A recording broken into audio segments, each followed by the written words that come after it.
it can't just be about you've got a good arm. It's about as much how you handle adversity being a quarterback as it is how you handle a blitz. And I just think he's a special kid. Real yards in real crisis, and the fact that his arguably the two best games he's ever played as a pro have come in Super Bowls. I don't think it's a coincidence. I think it speaks volumes. I think he's got a great inner scoreboard. He doesn't need to project. He doesn't need to pretend.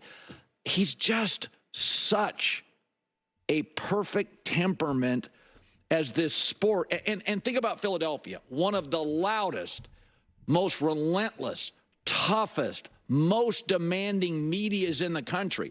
They love their team. Sometimes it's overboard, and here is this quiet, steady rock who plays his best games in the most distracted, loudest moments. They say iron sharpens iron, and he is a Super Bowl anvil. And here he is after. You said after Super Bowl 57, you sat in the locker room and you thought to yourself, I'll be back.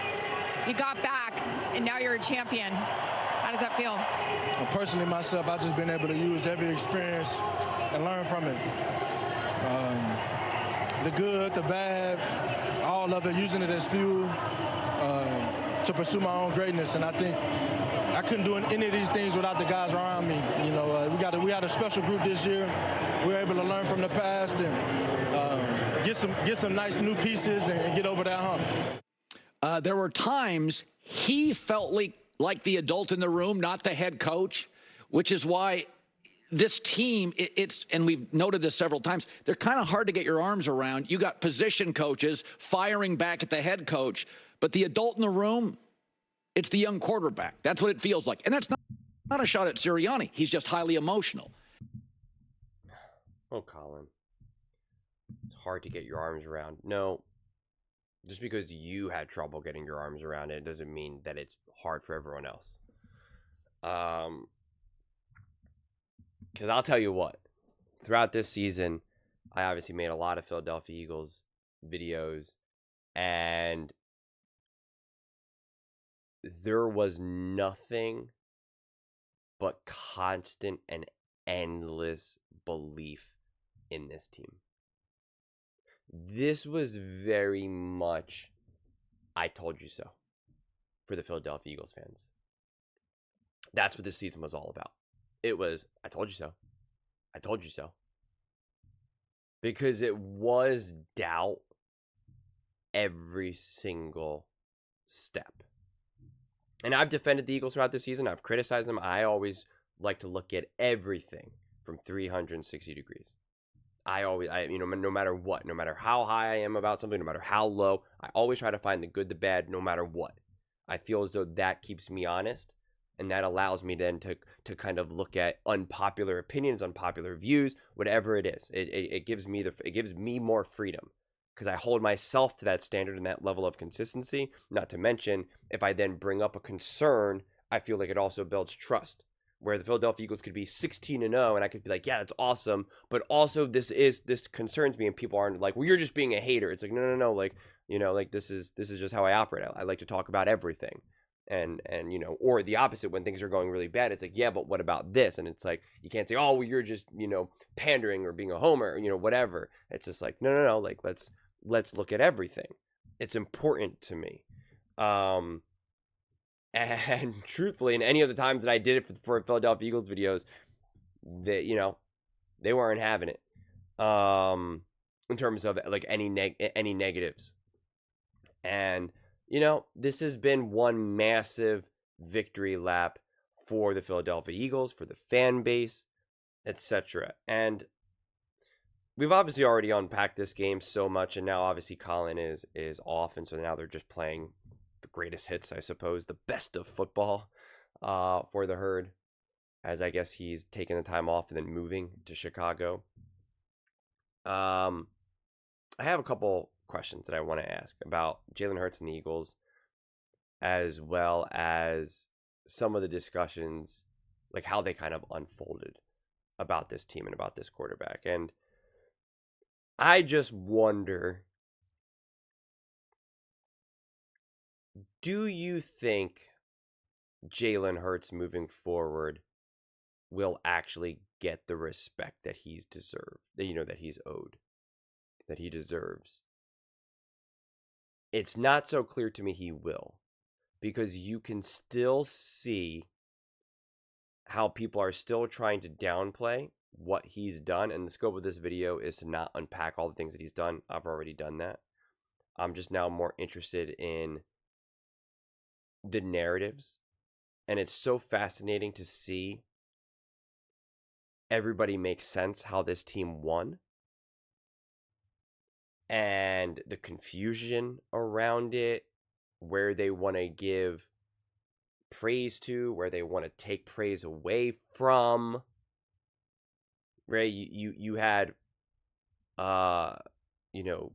Chris Sims and Florio talking about how, oh, they shouldn't give the MVP right after. They should wait until the next day. That way we can get a more accurate MVP. And it's like, what? What do you... Yeah, people love to wait until the next day to find out who's the MVP of the Super Bowl. Like, what are we even saying out loud here? Just because you think a thought doesn't mean that it should be said out loud. And again, we have other fan bases, we have other players from other teams.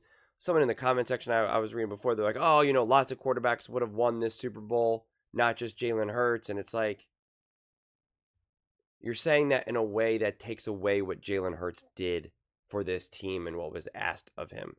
And the reality is, if we want to play that game, then essentially almost every Super Bowl ever won, we could trade out a bunch of quarterbacks, and they could have won as well.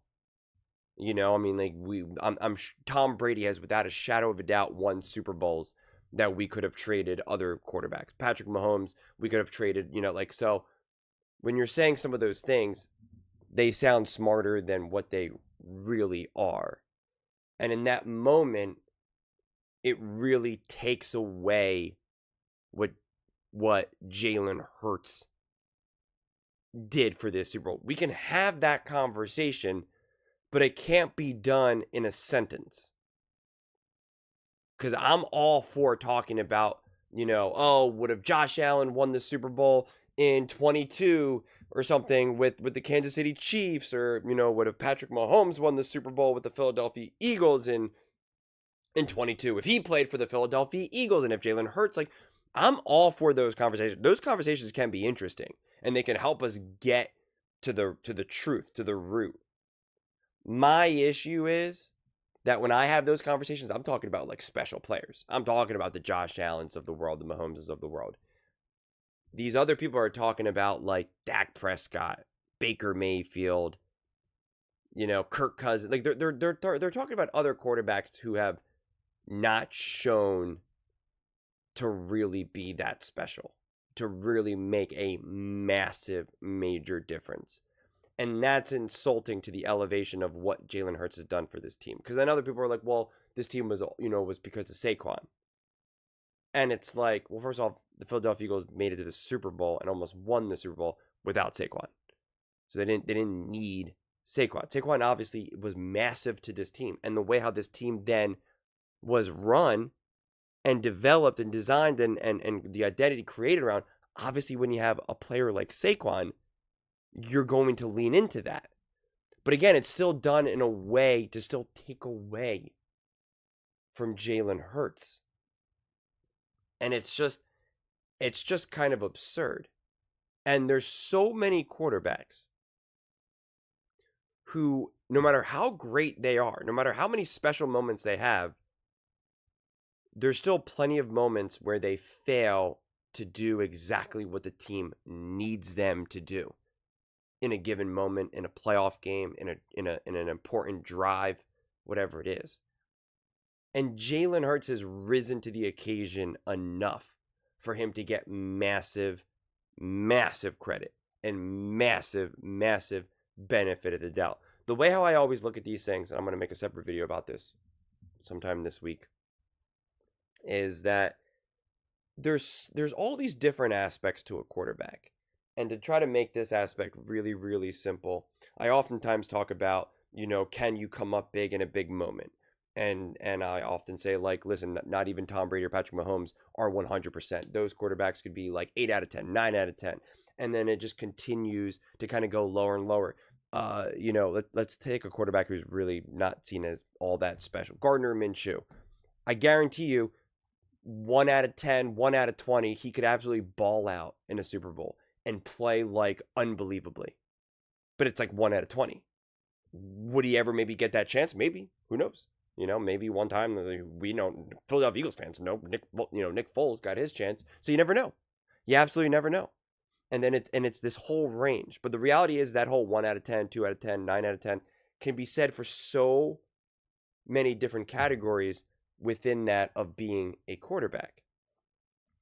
And now Jalen Hurts obviously does not succeed in every single month. There's games, week 7, and this is a made-up week. I don't remember exactly what happened week 7. But like week 7 of the regular season, when you need him to be big in a big-time moment, yeah, he could fail. Absolutely. Absolutely. But just like all of these quarterbacks do. But we pick and choose when we want to heighten the failures, downplay the victories, or heighten the victories, emphasize the failures. Like, it's this constant picking and choosing. And what I'm still wrestling with, which is why I want to make it a separate video, is to like, how do we figure out when to emphasize, when to de-emphasize, when to give someone the benefit of the doubt, when to not. And it's an interesting conversation to be had. Because why someone like Jalen Hurts can win the literal Super Bowl, get the Super Bowl MVP, and then yet people want to be like, I don't know. It's fascinating. It's fascinating. And what it comes down to is, no matter who's on your team, no matter how stacked the roster is, when your team needs you to step up, do you step up? It doesn't have to be magical. It doesn't have to be heroic. It doesn't have to be, you're an Avenger now. But do you step up? And when you look at even just this past season alone, Jalen Hurts, without a shadow of a doubt, stepped up more often than not. Little things like even against the Green Bay Packers week 1. Huge 3rd and 4th down conversions where they're putting the ball in his hands, asking him to throw the ball. Something as little and as early as that onward. And then now when you cap that off with big-time playoff performances, NFC Championship game, Super Bowl, obviously, and again, the most underrated performance probably of the year is the Green Bay Packers. We start to kind of get a clearer picture of who Jalen Hurts is. Because even in the Super Bowl, as great as he was, and again, clearly MVP, if you just saw the highlights, probably outside of that throw to Devontae, if we didn't know that it was a Super Bowl, you didn't know the score, you didn't know anything about it, and we just saw showed you a single play and nothing else surrounding it, nothing leading up to it, nothing after, we just showed you a single play, you wouldn't be like, oh my goodness, oh my gosh, that is a baller. That is a baller. But then when you put everything else in context and you understand what's been going on within the game, what's needed to be done, what's being asked of him, the lack of run game, whatever it may be, the score, the stakes, etc., you're like, this is incredibly high-level execution, combined with big moments, combined with big plays. We've lost sight always of what makes a big play a big play. We really do, and I've talked about this so much over the season and over last offseason. We are so obsessed with the plays of someone scrambling for like 5-6 seconds, throwing the ball down the field 45 yards off 1 foot. And again, I get it. I'm still kind of like, oh my gosh, that's awesome. But it shouldn't be done in a way that downplays running an offense at an incredibly high level. And we have way too many examples and quarterbacks who, quite frankly, fail to do that quite regularly and cost their team. And yet, when Jalen Hurts does it at an incredibly high level, we say, yeah, but he has a stacked team.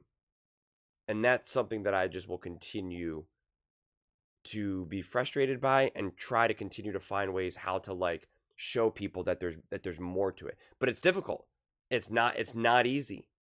It's not easy. Because I'm sure there's people that think that Patrick Mahomes had like a better playoff performance than Jalen Hurts did in 2019 or something, you know? Or look at the throws he made and it was a closer game and this or that. And he didn't have the defense. Like they would still find ways.